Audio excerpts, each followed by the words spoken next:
Hello. ನೋಡಂಬಿ ಕೇಳ್ಬಿಟ್ಟು ಹೇಳ್ತೀನಿ ಬಿಡು. ನೋಡಿ ಹೇಳ್ತೀನಿ. ಏನು ನೀರು ಬೇಕಂದಲೇ. ಯಾಕೆ ಹಾಂ ಯಾಕ್ರಿ ಏನಾಯ್ತು? ಈ ನಮ್ಮ ಫ್ರೆಂಡ್ಸ್ ಯಾಕ್ರೆ ಇಲ್ವಾ? ಹಾ ಅವ್ರ ಅಮ್ಮಂಗೆ ಏನೋ ಹುಷಾರಿಲ್ವಂತೆ. ಏನು ಹುಷಾರಿಲ್ಲ?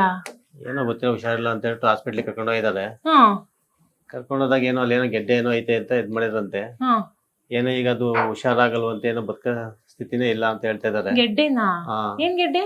ಏನೋ ತೋರಿಸಿದಂತೆ, ಏನೋ ಫಸ್ಟ್ ಸ್ಟೇಜಿಗೆ ಏನೋ ಹೋಗೈತಂತೆ, ಹಾ ಕ್ಯಾನ್ಸರ್ ಹಾ ಅಂತ ಏನೋ ಹೇಳಿದ್ರಂತೆ.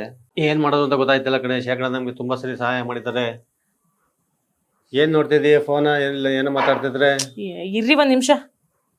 ಫೇಸ್ಬುಕ್, ಇನ್ಸ್ಟಾಗ್ರಾಮ್, ಯೂಟ್ಯೂಬ್ ಅಲ್ಲೆಲ್ಲ ಒಂದು ವಿಡಿಯೋ ನೋಡಿದ್ದೆ ಕ್ಯಾನ್ಸರ್ ಪೇಷಂಟ್ಗೆ ಅಂತ ಅಂದ್ಬಿಟ್ಟು. ಈ ಹಾಸ್ಪಿಟಲ್ಗೆ ಹೋದ್ರೆ ಯಾವ ಸ್ಟೇಜ್ ಅಲ್ಲಿ ಇದ್ರೂ ಕ್ಯಾನ್ಸರ್ ಹುಷಾರಾಗುತ್ತಂತೆ. ಸೊ ನೋಡಿ ಬಂತು ಇದೇ ಹಾಸ್ಪಿಟಲ್, ಬೆಂಗಳೂರು ಜಯನಗರದಲ್ಲಿ ಇರೋದು. ಸೊ ಸುಮಾರು ಜನ ಹುಷಾರಾಗೋರಂತೆ ಕಣ್ರಿ ಈ ಹಾಸ್ಪಿಟಲ್ಗೆ ಹೋದ್ಮೇಲೆ. ಸೊ ಇಲ್ಲೇ ಹೋಗಿ ತೋರ್ಸಿದ್ರಾಗುತ್ತಲ್ಲ. ತೋರ್ಸಂಗ್ ಕೇಳ ಮತ್ತೆ ಮೊದ್ಲು ನಮ್ ಕಡೆಯಿಂದ ಅದನ್ನ ಸಹಾಯ ಮಾಡೋದ. ಇವಾಗ್ಲೇ ಹೋಗದಾ? ಇವಾಗ್ಲೇ ಹೋಗ್ಬೇಕಂದ್ರೆ ಹುಷಾರಿರೋದಕ್ಕೆ ಯಾವ ಟೈಮಿಂಗ್ಸ್ ಏನಿಲ್ಲ. ಇವಾಗ್ಲೇ ಹೋಗ್ಬೇಕು ನಡಿ. ಅಲ್ಲಿಗೆ ಹೋಗೋಕ್ಕೂ ಮುಂಚೆ ನಿಮ್ಮೆಲ್ಲರನ್ನ ಒಂದು ಕ್ವಶನ್ ಕೇಳ್ತೀನಿ. ಏನು ಅಂತ ಅಂದ್ರೆ, ಇತ್ತೀಚಿನ ದಿನಗಳಲ್ಲಿ ನಾವು ಆರೋಗ್ಯದ ಬಗ್ಗೆ ತುಂಬಾ ಕಾಳಜಿ ವಹಿಸ್ತೀವಿ. ಆರ್ಗ್ಯಾನಿಕ್ ಫುಡ್ಸ್ ಅಂತೀವಿ, ಬೆಳೆದ ತರಕಾರಿಗಳನ್ನ ಹುಡಿಕೊಂಡು ಹೋಗಿ ತಿಂತೀವಿ. ಆದ್ರೆ ರಿಯಾಲಿಟಿ ಅಂದ್ರೆ ಏನು? ನಾವು ಉಸಿರಾಡೋ ಗಾಳಿ, ಕುಡಿಯೋ ನೀರು, ಬೆಳೆಯೋ ಮಣ್ಣು, ಅದರಲ್ಲೂ ಪೊಲ್ಯೂಷನ್, ಆರ್ಟಿಫಿಷಿಯಲ್ ಕೆಮಿಕಲ್ಸ್ ಆಗಿ ನಮ್ಮ ಬಾಡಿಗೆ ಹೋಗ್ತಾನೆ ಇರುತ್ತೆ. ನಮ್ಮ ಕಣ್ಣಿಗೆ ಕಾಣದ ಹಾಗೆ ರೆಗ್ಯುಲರ್ ಆಗಿ ಕಾರ್ಸಿನೋಜೆನ್ಸ್ ನಮ್ಮ ಬಾಡಿಗೆ ಹೋಗ್ತಾನೆ ಇದೆ. ಇದರಿಂದ ಏನಾಗ್ತಾ ಇದೆ? ಹಳೆ ಕಾಲದಲ್ಲೆಲ್ಲ ಏನ್ ಗೊತ್ತಾ, ಲಕ್ಷಕ್ಕೆ ಒಬ್ರಿಗೆ ಅಂತ ಕ್ಯಾನ್ಸರ್ ಬರ್ತಾ ಇತ್ತು. ಇವಾಗ ಚಿಕ್ಕ ಮಕ್ಕಳಿಂದ ದೊಡ್ಡೋರ್ವರೆಗೂ ಯಾವುದೇ ವಯಸ್ಸಿನವರ್ಗುನು ಸೊ ಕ್ಯಾನ್ಸರ್ ಕಾಮನ್ ಕಾಯಿಲೆ ಆಗೋಗಿದೆ.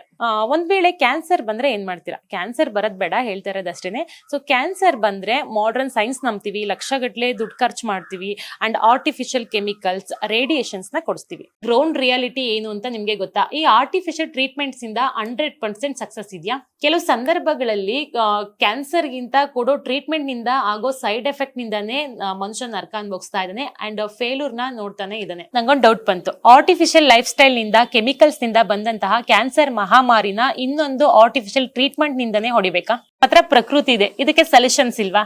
ನಮ್ಮ ಪ್ರಾಚೀನ ಆಯುರ್ವೇದದಲ್ಲಿ ಪ್ರಾಣಾಂತಿಕ ಕಾಯಿಲೆಯನ್ನ ಯಾವುದೇ ಸೈಡ್ ಎಫೆಕ್ಟ್ ಇಲ್ಲದೆ ಬೇರು ಸಮೇತ ಕೀಳುವಂತಹ ಯಾವುದೇ ಟ್ರೀಟ್ಮೆಂಟ್ ಇಲ್ವಾ? ವೇಳೆ ಇದ್ರೂ ಅದೆಷ್ಟು ಮಟ್ಟಿಗೆ ಕೆಲಸ ಮಾಡ್ತದೆ? ಈ ರಿಸಲ್ಟ್ ಹೊರಗಡೆ ಯಾಕೆ ಇನ್ನ ಕಾಣಿಸ್ತಾ ಇಲ್ಲ? 2026 ಇಂತಹ ಪವರ್ಫುಲ್ ನ್ಯಾಚುರಲ್ ಸೊಲ್ಯೂಷನ್ಸ್ ಇನ್ನು ಹೊರಗಡೆ ಜನಗಳಿಗೆ ಯಾಕೆ ಗೊತ್ತಾಗ್ತಾ ಇಲ್ಲ? ಎಲ್ಲಾ ಪ್ರಶ್ನೆಗಳು ತುಂಬಾ ದಿನದಿಂದ ನನ್ನ ತಲೆಯಲ್ಲಿ ಓಡ್ತಾನೆ ಇತ್ತು. ಸೊ ಹಾಗಾಗಿ ನನ್ ಕಣ್ಣಾರೆ ನೋಡ್ಬೇಕು, ತಿಳ್ಕೊಬೇಕು, ನಿಮ್ಗೂ ತಿಳಿಸ್ಬೇಕು ಅಂತ ಅಂದ್ಬಿಟ್ಟು ಸೊ ನಾನ್ ಇವತ್ತು ಒಂದು ಸ್ಪೆಷಲ್ ಪ್ಲೇಸ್ಗೆ ಹೋಗ್ತಾ ಇದ್ದೀನಿ. ಸೊ ಈ ವಿಡಿಯೋ ನೋಡಿದ್ಮೇಲೆ ನಿಮ್ಮ ಯೋಚನೆನೇ ಬದಲಾಗೋಗುತ್ತೆ ಅಂಡ್ ನಿಮ್ ಮೈಂಡ್ ಅಂತೂ ಫುಲ್ ಬ್ಲಾಂಕ್ ಆಗುತ್ತೆ. ಸೊ ಇನ್ಯಾಕೆ ತಡ ಮಾಡ್ತಾ ಇದ್ದೀರಾ? ಬನ್ನಿ ನನ್ ಜೊತೆ. ಎಲ್ಲರನ್ನ ಒಂದು ಸ್ಪೆಷಲ್ ಪ್ಲೇಸ್ಗೆ ಕರ್ಕೊಂಡು ಹೋಗ್ತೀನಿ ಅಂತ ಅಂದ್ಬಿಟ್ಟು ಹೇಳಿದೆ. ಇದೇನೇ ಇದು ಪುನರ್ಜನ್ ಆಯುರ್ವೇದಿಕ್ ಹಾಸ್ಪಿಟಲ್ಸ್. ಸೊ ಎಲ್ಲದಕ್ಕಿಂತ ಮುಖ್ಯವಾಗಿ ಕ್ಯಾನ್ಸರ್ ಪೇಷಂಟ್ಸ್ಗೆ ಕ್ವಾಲಿಟಿ ಲೈಫ್ ನ ಕೊಡ್ತಾ ಇರೋದು ನೋಡಿ ನಾನಂತೂ ಫುಲ್ ಶಾಕ್ ಆಗೋದೆ. ಹಾಗಾಗಿ ನಿಮ್ಗೂ ಈ ಹಾಸ್ಪಿಟಲ್ ಬಗ್ಗೆ ತಿಳಿಸ್ಕೊಡೋಣ ಅಂತ ಅಂದ್ಬಿಟ್ಟು ಈ ವಿಡಿಯೋನ ಮಾಡ್ತಾ ಇರೋದು. ಸೊ ಇವಾಗ ಮೇಲ್ಗಡೆ ಹೋಗೋಣ, ಡಾಕ್ಟರ್ಸ್ ಹತ್ರ ಮಾತಾಡಿಸ್ತೀನಿ. ಸೊ ಇನ್ನ ತುಂಬಾ ಡೀಟೇಲ್ಸ್ ನ ನಿಮ್ಮೆಲ್ಲರಿಗೂ ಕೂಡ ತಿಳಿಸ್ಕೊಡ್ತೀವಿ, ಬನ್ನಿ ಹೋಗೋಣ. ಸೊ ಇದೇ ಹಾಸ್ಪಿಟಲ್ ಒಳಗ್ ಹೋಗೋಕ್ಕೂ ಮುಂಚೆ ಒಂದು ವಿಷಯನ ನಿಮ್ಮೆಲ್ಲರಿಗೂ ಕ್ಲಿಯರ್ ಮಾಡ್ಬಿಡ್ತೀನಿ. ಏನಂತ ಅಂದ್ರೆ, ಆಯುರ್ವೇದ ಅಂತ ಅಂದ್ರೆ ಒಂದು ಓಲ್ಡ್ ಸೈನ್ಸ್ ಅಲ್ಲ, gold science. In fact it is the mother of all science. ಹಳೆ ಪದ್ಧತಿಯನ್ನು ಯೂಸ್ ಮಾಡಿಕೊಂಡು ನಮ್ಮ ದೇಹವನ್ನು ಹೇಗೆ ಆರೋಗ್ಯಕರವಾಗಿ ಮಾಡುವುದೇ ಅನ್ನುವುದೇ ಒಂದು ಶಾಸ್ತ್ರ. ಸೊ ಹಾಗಿದ್ರೆ ತಡ ಮಾಡೋದ್ ಬೇಡ, ಬನ್ನಿ ಒಳಗಡೆ ಹೋಗೋಣ. ನಮಸ್ತೆ ಮೇಡಮ್, ನನ್ನ ಹೆಸರು ಸಂಜೀವಿನಿ ಅಂತ ಅಂದ್ಬಿಟ್ಟು. ಈ ಹಾಸ್ಪಿಟಲ್ ಬಗ್ಗೆ ಸ್ವಲ್ಪ ಡೌಟ್ಸ್ ಇದೆ, ಕೇಳ್ಬೋದಾ ನಿಮ್ಮನ್ನ? ಇತ್ತೀಚಿನ ದಿನಗಳಲ್ಲಿ ಕ್ಯಾನ್ಸರ್ ಪೇಷಂಟ್ಸ್ ಎಲ್ಲ ತುಂಬಾ ಜನ ಪುನರ್ಜನ ಹಾಸ್ಪಿಟಲ್ಗೆ ಬರ್ತಾ ಇದ್ದಾರೆ. ಸೊ ಇಲ್ಲಿನ ವಿಶೇಷತೆ ಏನು? ನಮಸ್ತೆ, ನಾನು ಡಾಕ್ಟರ್ ರಶ್ಮಿ ಅಂತ.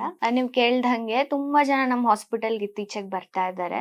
ಯಾಕೆ ಅಂದ್ರೆ 2-3 ರೀಸನ್ಸ್. ಒಂದು, ತುಂಬಾ ಕ್ಯಾನ್ಸರ್ ಟ್ರೀಟ್ಮೆಂಟ್ ಸಿಗ್ತಾ ಇದ್ರು ಏನಾಗ್ತಿದೆ, ಪೇಷಂಟ್ ಕ್ವಾಲಿಟಿ ಆಫ್ ಲೈಫ್ ಚೆನ್ನಾಗಿ ಮೇಂಟೈನ್ ಆಗ್ತಿಲ್ಲ. ಟ್ರೀಟ್ಮೆಂಟ್ ತಗೊಂಡ್ರು ಅದ್ರ ಸೈಡ್ ಎಫೆಕ್ಟ್ ಇಂದ ಅವ್ರದ್ದು ಡೇ ಟು ಡೇ ಆಕ್ಟಿವಿಟೀಸ್, ಊಟ, ನಿದ್ದೆ, ಓಡಾಡ್ಕೊಂಡಿರೋದು ಇದು ನಾರ್ಮಲ್ ಆಗಿ ಇರ್ತಾ ಇಲ್ಲ ಎಷ್ಟೋ ಜನರಲ್ಲಿ. ಸೊ ನಮ್ಮ ಹತ್ರ ಬರೋ ಪೇಷಂಟ್ಸ್ ಅಲ್ಲಿ ತುಂಬಾ ಒಳ್ಳೆ ಕ್ವಾಲಿಟಿ ಆಫ್ ಲೈಫ್ ಇರೋದ್ರಿಂದ ತುಂಬಾ ಜನ ಒಬ್ರಿಂದ ಒಬ್ರಿಗೆ ಹೇಳಿ ನಮ್ಮ ಹಾಸ್ಪಿಟಲ್ ಕಡೆ ಬರ್ತಾ ಇದ್ದಾರೆ. ಇಲ್ಲಿಗೆ ಬರ್ಬೇಕು ಅಂತಾನೆ ನಾನು ಪ್ರಿಪೇರ್ ಆಗಿ ಎಲ್ಲ ಬಂದಿದ್ದೀನಿ. ಹಳೆ ಕಾಲದಲ್ಲೆಲ್ಲ ರಸಾಯನ ಶಾಸ್ತ್ರನ ಯೂಸ್ ಮಾಡ್ತಾ ಇದ್ರು. ಇವಾಗೆಲ್ಲ ಅಂದ್ರೆ ಈ ಜನರೇಷನ್ ಅಲ್ಲೆಲ್ಲ ರಸಾಯನ ಶಾಸ್ತ್ರನ ನೀವು ಹೇಗೆ ಯೂಸ್ ಮಾಡ್ತಾ ಇದ್ದೀರಾ? ಅದರ ಬೆನಿಫಿಟ್ಸ್ ಏನು? ಸೊ ಹೌದು, ನಾವು ಈ ಆಸ್ಪತ್ರೆಯಲ್ಲಿ ಏನು ಉಪಯೋಗಿಸಿದ್ದು ರಸಾಯನ ಚಿಕಿತ್ಸೆ ಅಂತ ಹೇಳ್ತೀವಿ. ರಸಾಯನ ಚಿಕಿತ್ಸೆ ಇದು ಆಯುರ್ವೇದದ ಒಂದು ಭಾಗ.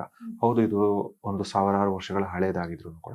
ಸೊ ಆ ಕಾಲದಲ್ಲಿ ಏನಕ್ಕೆ ಉಪಯೋಗಿಸ್ತಾ ಇದ್ರು ಅಂತಂದ್ರೆ, ನಮ್ಮ ಆಯಸ್ಸನ್ನು ಹೆಚ್ಚಿಗೆ ಮಾಡ್ಕೊಳ್ಳೋದಕ್ಕೆ, ಮತ್ತೆ ಇರೋ ಆಯಸ್ಸಷ್ಟಿನೂ ತುಂಬಾ ಆಕ್ಟಿವ್ ಆಗಿ ತುಂಬಾ ಶಕ್ತಿಯುತವಾಗಿರೋದಕ್ಕೆ ಈ ಚಿಕಿತ್ಸೆಯನ್ನು ಉಪಯೋಗಿಸ್ತಾ ಇದ್ರು. ಸೊ ಇದನ್ನೇ ನಾವು ಈ ಕಾಲದಲ್ಲಿ ಉಪಯೋಗಿಸ್ಕೋಬೇಕಾದ್ರೆ ಈ ಕಂಡೀಷನ್ಗಳಿಗೆ ತಕ್ಕಂಗೆ, ಅದರಲ್ಲಿ ಎಸ್ಪೆಷಲಿ ಕ್ಯಾನ್ಸರ್ ಅಲ್ಲಿ ಏನಾಗುತ್ತೆ, ನಮಗೆ ಶಕ್ತಿ ಕುಂದುವಂಥದ್ದಾಗಿರುತ್ತೆ, ಮತ್ತೆ ನಮ್ಮ ಬಾಡಿ ವೀಕ್ ಆಗ್ತಾ ಹೋಗ್ತಾ ಇರುತ್ತೆ, ವೆಯ್ಟ್ ಲಾಸ್ ಆಗ್ತಾ ಇರುತ್ತೆ. ಸೊ ಈ ಥರದ್ದೆಲ್ಲ ಗುಣಲಕ್ಷಣಗಳನ್ನ ತುಂಬ ಚೆನ್ನಾಗಿ ಇದೇ ಔಷಧಿಗಳನ್ನ ಉಪಯೋಗಿಸ್ಕೊಂಡು ನಾವು ಟ್ರೀಟ್ಮೆಂಟ್ ಮಾಡ್ಬೋದು.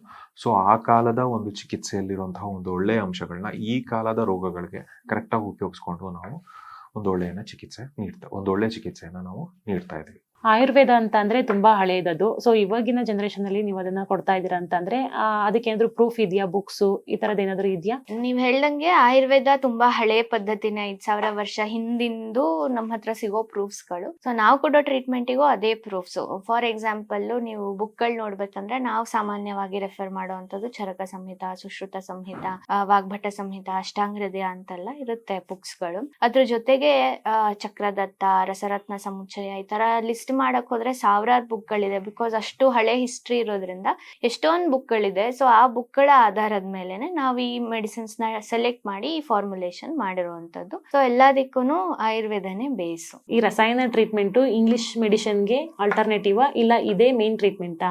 ಕ್ಯಾನ್ಸರ್ ಪೇಷಂಟ್ ಕೀಮೋಥೆರಪಿ, ರೇಡಿಯೋಥೆರಪಿ ಮತ್ತೆ ಮೆಡಿಸಿನ್ ಎಲ್ಲ ತಗೋತಾ ಇರ್ತಾರೆ. ಅದ್ರ ಜೊತೆಗೆ ಇದನ್ನ ಹೇಗ್ ಬಳಸಬೇಕು? ನಾವು ಇದನ್ನ ಆಕ್ಚುಲಿ ಆಲ್ಟರ್ನೇಟಿವ್ ಟ್ರೀಟ್ಮೆಂಟ್ ಅಂತ ಹೇಳ್ಕೊಳ್ಳೋದಕ್ಕಿಂತ ಇದನ್ನ ಒಂದು ಇಂಟಿಗ್ರೇಟಿವ್ ಟ್ರೀಟ್ಮೆಂಟ್ ಅಂತ ಹೇಳ್ಬೋದು, ಅಥವಾ ಸಪೋರ್ಟಿವ್ ಟ್ರೀಟ್ಮೆಂಟ್ ಅಂತ ಹೇಳ್ಬೋದು.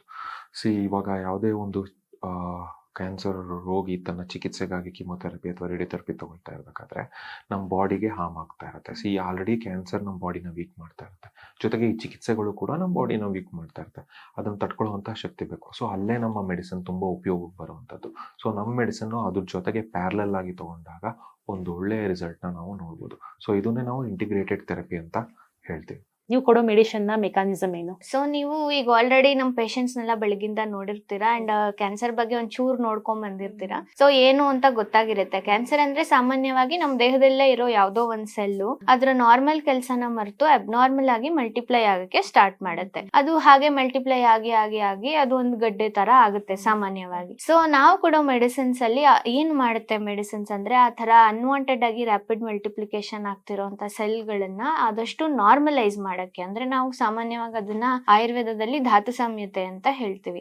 ಆದಷ್ಟು ಅದನ್ನ ನಾರ್ಮಲ್ ಟಿಶ್ಯೂ ತರ ಬಿಹೇವ್ ಮಾಡ್ಲಿಕ್ಕೆ ಔಷಧ ಹೆಲ್ಪ್ ಮಾಡುತ್ತೆ. ಅದ್ರ ಜೊತೆಗೆ ನಮ್ ದೇಹದಲ್ಲಿ ಮೇನ್ ಇಮ್ಯುನಿಟಿ ಚೆನ್ನಾಗಿದ್ದವ್ರಿಗೆ ನಾವ್ ಎಷ್ಟೇ ಎಕ್ಸ್ಪೋಸ್ ಆದ್ರೂ ನಮ್ ಇಮ್ಯೂನ್ ಸಿಸ್ಟಮ್ ಅದರಿಂದ ಕಂಟ್ರೋಲ್ ಮಾಡಿ ಪ್ರೊಟೆಕ್ಟ್ ಮಾಡುತ್ತೆ. ಸೊ ಈ ತರ ಪೇಷಂಟ್ಸ್ ಅಲ್ಲಿ ಏನಾಗುತ್ತೆ, ಯಾವ್ದೋ ಒಂದು ಪಾಯಿಂಟ್ ಅಲ್ಲಿ ಇಮ್ಯೂನ್ ಸಿಸ್ಟಮ್ ಫೇಲ್ ಆಗಿ ಈ ತರ ಕಾಯಿಲೆಗಳು ಬೆಳೆಯಕ್ ಸ್ಟಾರ್ಟ್ ಆಗಿರುತ್ತೆ. ಸೊ ಇದೆರಡು ಮೇನ್ ಕಾನ್ಸೆಪ್ಟ್ ಮೇಲೆ ನಾವು ಫೋಕಸ್ ಮಾಡಿ ಟ್ರೀಟ್ಮೆಂಟ್ ಕೊಡ್ತಾ ಇದೀವಿ. ಅದೇ ತರ ಔಷಧಿಗಳನ್ನ ಸೆಲೆಕ್ಟ್ ಮಾಡ್ಕೊಂಡು ಕೊಡ್ತಾ ಇರ್ತೀವಿ. ಇವಾಗ ತುಂಬಾ ಕ್ಯಾನ್ಸರ್ಸ್ ಎಲ್ಲ ಇದೆ, ಡಿಫ್ರೆಂಟ್ ಕ್ಯಾನ್ಸರ್ಸ್ ಇದೆ. ಯಾವ ಕ್ಯಾನ್ಸರ್ ಬೇಗ ಹುಷಾರಾಗುತ್ತೆ, ಯಾವ ಕ್ಯಾನ್ಸರ್ ಬೇಗ ಹುಷಾರಾಗಲ್ಲ ನಿಮ್ಮಲ್ಲಿ? ಕ್ಯಾನ್ಸರ್ ಅಂದಾಗ ಅದ್ರಲ್ಲಿ ತುಂಬಾ ತರ ಡಿಫ್ರೆಂಟ್ ಇದೆ. ಸಿಂಪಲ್ ಆಗಿ ಹೇಳ್ಬೇಕು ಅಂದ್ರೆ ಯಾವ ಜಾಗದಲ್ಲಿ ಕ್ಯಾನ್ಸರ್ ಬಂದಿರುತ್ತೆ ಅದು ಆ ಥರದ ಕ್ಯಾನ್ಸರ್ ಅಂತ ಹೇಳ್ಬೋದು. ಬಟ್ ಇವಾಗ ಫಾರ್ ಎಕ್ಸಾಂಪಲ್ ಬ್ರೆಸ್ಟ್ ಕ್ಯಾನ್ಸರ್ ಆಗ್ಬೋದು, ಕೊಲೋನ್ ಕ್ಯಾನ್ಸರ್ ಆಗಿರ್ಬೋದು, ಅಥವಾ ಒಂದು ಮೂಳೆನಲ್ಲಿ ಬರುವಂತಹ ಕ್ಯಾನ್ಸರ್ ಆಗ್ಬೋದು, ರಕ್ತದಲ್ಲಿ ಬರುವಂತಹ ಕ್ಯಾನ್ಸರ್ ಆಗಿರ್ಬೋದು. ಪ್ರತಿಯೊಂದು ಕ್ಯಾನ್ಸರ್ಗೂ ಎಲ್ಲದಕ್ಕೂ ಆಲ್ಮೋಸ್ಟ್ ಸೇಮ್ 6 ಹಾಲ್ಮಾರ್ಕ್ಸ್ ಅಂದ್ರೆ ಸೇಮ್ ಗುಣಲಕ್ಷಣಗಳಿರುತ್ತೆ. ಬಟ್ ಹಾಗೆ ಇನ್ನೊಂದೇನಂತ ಅಂದ್ರೆ ಒಂದೊಂದಕ್ಕೆ ಒಂದೊಂದು ಥರ ಸ್ಪೀಡ್ ಇರುತ್ತೆ ಅಂತ ಹೇಳ್ಬೋದು, ಅಗ್ರೆಸಿವ್ನೆಸ್ ಅಂತ ಹೇಳ್ತೀವಿ. ಸೊ ಒಂದು ತುಂಬ ಸ್ಪೀಡ್ ಇರುತ್ತೆ, ಒಂದೊಂದು ತುಂಬ ವರ್ಷಾನುಗಟ್ಟಲೆ ಇದ್ರೂ ಅದು ನಮ್ಗೆ ಗೊತ್ತೇ ಆಗೋದಿಲ್ಲ, ಆ ಥರ ಎಲ್ಲ ಇರುತ್ತೆ.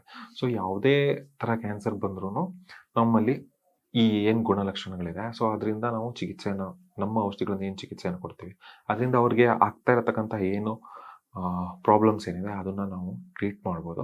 ಸೊ ಒಂದೊಂದು ಡಿಪೆಂಡ್ ಆಗುತ್ತೆ, ಒಂದೊಂದು ಕ್ಯಾನ್ಸರ್ ಸ್ಲೋ ಓಡ್ತಾ ಇರುತ್ತೆ. ಸೊ ಆದರೆ ಅವಾಗ ತುಂಬ ಬೇಗ ರಿಸಲ್ಟ್ ಸಿಗುತ್ತೆ. ಯಾವ ತುಂಬ ಅಗ್ರೆಸಿವ್ ಇರುತ್ತೆ, ತುಂಬ ಫಾಸ್ಟ್ ಇರುತ್ತೆ, ಅವಾಗ ರಿಸಲ್ಟ್ ಸಿಗೋದು ಸ್ವಲ್ಪ ಲೇಟ್ ಆಗುತ್ತೆ. ನಿಮ್ಮ ಹತ್ರ ಮಾತಾಡಿ ತುಂಬಾ ಇನ್ಫಾರ್ಮೇಶನ್ ಸಿಕ್ತು. Thank you doctor. ಈ ಪುನರ್ಜನ್ಗೆ ಹೋಗಿ ಬಂದ್ಮೇಲೆ ನನಗೆ ಅನ್ಸಿದೊಂದೇ, ನಮ್ಮ ಹಿತ್ತಲಲ್ಲಿರೋ ತುಳಸಿ ಗಿಡದ ಬೆಲೆ ನಮಗೆ ಗೊತ್ತಿಲ್ಲ. ಡಾಕ್ಟರ್ ಆಗಿರ್ಬೋದು ಮತ್ತೆ ಪೇಷಂಟ್ಸ್ ಆಗಿರ್ಬೋದು ಅವ್ರು ಕೇಳಿದ್ಮೇಲೆ ರಸಶಾಸ್ತ್ರ ಎಷ್ಟು ಪವರ್ಫುಲ್ ಅಂಡ್ ಎಫೆಕ್ಟಿವ್ ಅಂತ ಅಂದ್ಬಿಟ್ಟು ಜರ್ನಿಯಲ್ಲಿ ತಿಳ್ಕೊಂಡಿದ್ದಿಷ್ಟೇ. Cancer is no more dangerous if you move with ಪುನರ್ಜನ್. ಸುಮಾರು 5,000 ವರ್ಷಗಳ ಹಳೆಯ ಆಯುರ್ವೇದ ಇದು. ಸೊ ಎಷ್ಟೋ ಮಹಾನ್ ಮುನಿಗಳು, ಋಷಿಗಳು ಇದರ ಬಗ್ಗೆ ಮೊದಲೇ ಹೇಳಿದ್ದಾರೆ ಅಂಡ್ ಎಷ್ಟೋ ಗ್ರಂಥಗಳನ್ನು ಕೂಡ ಬರೆದಿದ್ದಾರೆ. ಇನ್ನೊಂದು ವಿಷಯ ಗೊತ್ತಾ, ನಿಮ್ಮಲ್ಲಿ ಎಷ್ಟು ಜನರಿಗೆ ಆಚಾರ್ಯ ನಾಗಾರ್ಜುನರವರು ಗೊತ್ತು? ಇವರು ನಮ್ಮ ಭಾರತ ದೇಶದ ಹೆಮ್ಮೆ ಪಡಬೇಕಾದಂತಹ ಮಹಾನ್ ವ್ಯಕ್ತಿ. ಇವರು ಋಷಿ ಮಾತ್ರವಲ್ಲ, is the father of Indian greatest science, ರಸಾಯನ ಆಯುರ್ವೇದ. ಹಾಗೆ ಇದನ್ನ ರಸಶಾಸ್ತ್ರ ಎಂದು ಕೂಡ ಕರೆಯುತ್ತಾರೆ. ಸರಿಯಾಗಿ ಈ ರಸಶಾಸ್ತ್ರ ಟ್ರೀಟ್ಮೆಂಟ್ ನ ಬೇಸ್ ಮಾಡಿಕೊಂಡು ಪುನರ್ಜನ್ ಆಯುರ್ವೇದದವರು ಕ್ಯಾನ್ಸರ್ ಟ್ರೀಟ್ಮೆಂಟ್ ಕೊಡ್ತಾ ಇದ್ದಾರೆ ಅಂಡ್ ಎಷ್ಟೋ ಜನರಿಗೆ ಒಳ್ಳೆ ಲೈಫ್ ನು ಕೂಡ ಕೊಟ್ಟಿದ್ದಾರೆ. ಇಲ್ಲಿ ಟ್ರೀಟ್ಮೆಂಟ್ ತಗೊಳ್ತಾ ಇರೋ ಎಷ್ಟೋ ಪೇಷಂಟ್ ನಾನು ಪರ್ಸನಲ್ ಆಗಿ ವಿಚಾರಿಸಿದಾಗ, ಆ ವಿಷಯನ ಕೇಳಿದಾಗ ನನಗಂತೂ ತುಂಬಾನೇ ಖುಷಿ ಆಯ್ತು. ಆ ರಿಸಲ್ಟ್ ನ ನೀವು ಕೇಳಿದ್ರೆ ನಿಮ್ಗೂ ಕೂಡ ಶಾಕ್ ಆಗುತ್ತೆ. ಇಲ್ಲಿ ನೋಡ್ತಾ ಇರ್ಬೋದು ನೀವು ಫೋಟೋದಲ್ಲಿ ಇದರಲ್ವಾ, ಇವರೇನೆ ಈ hospital founder MD Shri Bommu Venkateshwara Reddy ಅವರು. ಇವರು ಸುಮಾರು 20 ವರ್ಷಗಳ ಕಾಲ ರಸಾಯನ ಆಯುರ್ವೇದ ಶಾಸ್ತ್ರದಲ್ಲಿ ರಿಸರ್ಚ್ ಮಾಡಿ ಮತ್ತೆ ಟ್ರೀಟ್ಮೆಂಟ್ ನ ಶುರು ಮಾಡಿದ್ದಾರೆ. ಇವರ ವಿಷನ್ ನ ಕೇಳಿದ್ರೆ ఎంతరಗೂ ಒಂದ್ నిమిషం మై జుమ్ అన్సుతే. అన్నిటిలో ప్రాణశక్తి నిండినప్పుడు మాత్రం సంపూర్ణ జీవితాన్ని గడుపుతాడు. అప్పుడు మాత్రమే కఫము, పిత్తము, వాతము కింద నుంచి వస్తున్న వాత పిత్త కఫాలు కింద నుంచి మ్యూకస్ని కరిగించేయగలుగుతుంది. పిత్తం ఎప్పుడైతే గట్టు బాగుంటుందో అప్పుడు శుభ్రంగా ఉంటుందో టాక్సిన్స్ అన్ని రిలీవ్ అయిపోతాయి, బయటకు వెళ్ళిపోతాయి. తర్వాత వాతము అంటే అందులో ఆక్సిజన్ నిండిది రక్తంలో, తద్వారా ఆర్గాన్స్ అన్నిటిలో ఈ 3 జరగటం వలన ಸಂಪೂರ್ಣಂಗ మీ ರೋಗ మీరే ತಗ್ಗಿಸ್ಕೊಂಡಾರ. ಆಗಿ ನಮ್ಮ ಮೈಂಡ್ ಸೆಟ್ ಹೇಗಿದೆ ಅಂತ ಅಂದ್ರೆ ಏನಾದ್ರೂ ಒಂದು ವಿಷಯನ ತಿಳ್ಕೊಂಡ್ರೆ ಅದನ್ನ ಕಣ್ಣಾರೆ ನೋಡಿದ್ರೆ ನಾವು ನಂಬಕ್ಕೆ ಸಾಧ್ಯ. ಹಾಗೇನೆ ಇಲ್ಲಿ ಸುಮಾರು ವರ್ಷಗಳಿಂದ ಟ್ರೀಟ್ಮೆಂಟ್ ತಗೋತಾ ಇರೋ ಪೇಷಂಟ್ಸ್ ನಾನು ಅವರ ಎಕ್ಸ್ಪೀರಿಯನ್ಸ್ ನ ತಿಳ್ಕೊಂಡೆ. ಸೊ ನಿಮ್ಗೆ ಗೊತ್ತಿರ್ಬೋದು, ಕ್ಯಾನ್ಸರ್ ಪೇಷಂಟ್ ಬೇಗ ಅಂದ್ರೆ ಜಾಸ್ತಿ ಟೈಮ್ ಉಳಿಯಲ್ಲ, ಬೇಗನೆ ಟ್ರೀಟ್ಮೆಂಟ್ ತಗೋಬೇಕು, ಅದು ಎಫೆಕ್ಟಿವ್ ಆಗಿರ್ಬೇಕು. ಆಗಿದ್ರೆ ಮಾತ್ರ ಅವರು ಬೇಗ ಗುಣಮುಖವಾಗೋದು. ನಿಮ್ಗೆ ಯಾರಾದ್ರೂ ಗೊತ್ತಿರೋರು ಕ್ಯಾನ್ಸರ್ ಜೊತೆ ಫೈಟ್ ಮಾಡ್ತಾ ಇದ್ರೆ ನಿಜವಾಗ್ಲೂ ಪುನರ್ಜನ್ರವರಿಗೆ ಒಂದು ದೊಡ್ಡ ಬ್ರಹ್ಮೋತ್ಸವ ಆಗಿರುತ್ತದೆ. ಮೇನ್ ಆಗಿ 4 ರೀಸನ್ ಇದೆ. ಅದು ಯಾವ್ಯಾವ್ದು ಅಂತ ಅಂದ್ರೆ, ಪಾಯಿಂಟ್ ನಂಬರ್ 1 ದ ಏಷಿಯಂಟ್ ಸೈನ್ಸ್. ಇಲ್ಲಿ ಬಳಸೋದು ಯಾವುದೇ ಸೊಪ್ಪು, ಎಲೆ, ಬೇರುಗಳನ್ನೆಲ್ಲ ರಸಾಯನ ಪದ್ಧತಿಯಲ್ಲಿ ತಯಾರು ಮಾಡದ ಇಂಗ್ರೀಡಿಯೆಂಟ್ಸ್. ಕೇವಲ ಬ್ಲಡ್ ಲೆವೆಲ್ ನಲ್ಲಿ ಅಲ್ಲ, ಸೆಲ್ಯುಲರ್ ಲೆವೆಲ್ಗೆ ಹೋಗಿ ಕೆಲಸ ಮಾಡುತ್ತದೆ. ಡೈರೆಕ್ಟ್ ಆಗಿ DNA ಲೆವೆಲ್ಗೆ ಹೋಗಿ ಕ್ಯಾನ್ಸರ್ ಸೆಲ್ಸ್ ನ ರಿಪೇರಿ ಮಾಡುತ್ತದೆ. ಸೆಕೆಂಡ್ ಪಾಯಿಂಟ್ ಬಂದು ಇಂಟಿಗ್ರೇಟೆಡ್ ಟ್ರೀಟ್ಮೆಂಟ್. ಇದು ಪ್ರಾಕ್ಟಿಕಲ್ ಪಾಯಿಂಟ್ ಆಗಿದೆ. ನೀವೇನಾದ್ರೂ ಕೀಮೋ ಏನಾದ್ರು ತಗೋತಾ ಇದ್ರೆ ಸೊ ಕೀಮೋ ಜೊತೆಗೆ ಇದನ್ನು ಕೂಡ ಬಳಸಬಹುದು. ಯಾಕೆಂತಂದ್ರೆ ಇದನ್ನ ಬಳಸೋದ್ರಿಂದ ಕೀಮೋದಿಂದ ಸೈಡ್ ಎಫೆಕ್ಟ್ ಆಗೋದೆಲ್ಲ ತಡೆಗಟ್ಟುತ್ತೆ ಅಂತ ಇಲ್ಲಿನ ಡಾಕ್ಟರ್ ಹೇಳಿದ್ದಾರೆ. ಥರ್ಡ್ ಪಾಯಿಂಟ್ ಬಂದು ಪೇನ್ಲೆಸ್ ಟ್ರೀಟ್ಮೆಂಟ್. ಕ್ಯಾನ್ಸರ್ ಅಂತ ಅಂದ್ರೆ ನಮ್ಗೆ ನೋವು ಕೊಡುವಂತ ಒಂದು ದೊಡ್ಡ ಕಾಯಿಲೆ. ಸೊ ನೋವು ತಿನ್ಕೊಂಡು ಮತ್ತೆ ಟ್ರೀಟ್ಮೆಂಟ್ ನ ಯಾಕೆ ತಗೋಬೇಕು? ಸೊ ಹಾಗಾಗಿ ಪುನರ್ಜನ್ ಆಯುರ್ವೇದದವರು ಖುಷಿಯಾಗಿ ನಾವು ಮನೆಯಲ್ಲೇ ಇದ್ಕೊಂಡು ನಮ್ಮ ಕೆಲಸ ಎಲ್ಲ ಮಾಡ್ಕೊಂಡು ಆರಾಮಾಗಿ ಟ್ರೀಟ್ಮೆಂಟ್ ತಗೊಳ್ಳೋಂಥದ್ದನ್ನ ಮಾಡಿದ್ದಾರೆ. ಇನ್ನ ಫೋರ್ತ್ ಪಾಯಿಂಟ್ ಬಂದು ಕಾಸ್ಟ್ ಎಫೆಕ್ಟಿವ್. ಸೊ ಕ್ಯಾನ್ಸರ್ ಬಂತು ಅಂತಂದ್ರೆ ಟ್ರೀಟ್ಮೆಂಟ್ಗೆ ಅಂತಾನೆ ಮನೆ ಮಠ ಎಲ್ಲ ಮಾರ್ಕೋಬೇಕಾಗುತ್ತೆ. ಸೊ ಮನೆ ಮಠ ಇವೆಲ್ಲ ಮಾರ್ಕೊಳ್ಳೋಂಥ ಅವಶ್ಯಕತೆ ಇಲ್ಲ. ನಮ್ಗೆ ಕೈಗೆ ಎಟುಕುವ ದರದಲ್ಲಿ ಸೊ ಈ ಹಾಸ್ಪಿಟಲ್ ಅಲ್ಲಿ ಟ್ರೀಟ್ಮೆಂಟ್ ಎಲ್ಲ ಸಿಗುತ್ತೆ. ಇನ್ನೊಂದು ವಿಚಾರ ಏನು ಅಂತಂದ್ರೆ, ಈ ಹಾಸ್ಪಿಟಲ್ ಬಂದು ನಮ್ಮ ಬೆಂಗಳೂರು ಜಯನಗರದಲ್ಲಿ BMTC ಡಿಪೋ ಎದುರುಗಡೆನೆ ಇದೆ. ಇನ್ನು ನಿಮ್ಗೆ ನಂಬಿಕೆ ಬಂದಿಲ್ಲ ಅಂತ ಅಂದ್ರೆ ಸ್ಕ್ರೀನ್ ಮೇಲೆ ನಂಬರ್ನ ಕೊಟ್ಟಿದ್ದೀನಿ ಅಂಡ್ ಡಿಸ್ಕ್ರಿಪ್ಷನ್ ಅಲ್ಲಿ ನಂಬರ್ನ ಹಾಕಿದ್ದೀನಿ. ಹೋಗಿ ಕಾಲ್ ಮಾಡಿ ಎಂಕ್ವೈರೀಸ್ ನ ತಗೋಬಹುದು. ಅಂಡ್ ನಾವು ಮಾಡೋ ಒಂದು ಸಣ್ಣ ಸಹಾಯ ಇನ್ನೊಬ್ಬರಿಗೆ ಪುನರ್ಜನ್ಮ ನೀಡಿದಂತೆ. ಸೊ ಈ ವಿಡಿಯೋನ ಆದಷ್ಟು ಜನಕ್ಕೆ ಶೇರ್ ಮಾಡಿ. ಎಲ್ಲರಿಗೂ ಥ್ಯಾಂಕ್ ಯು.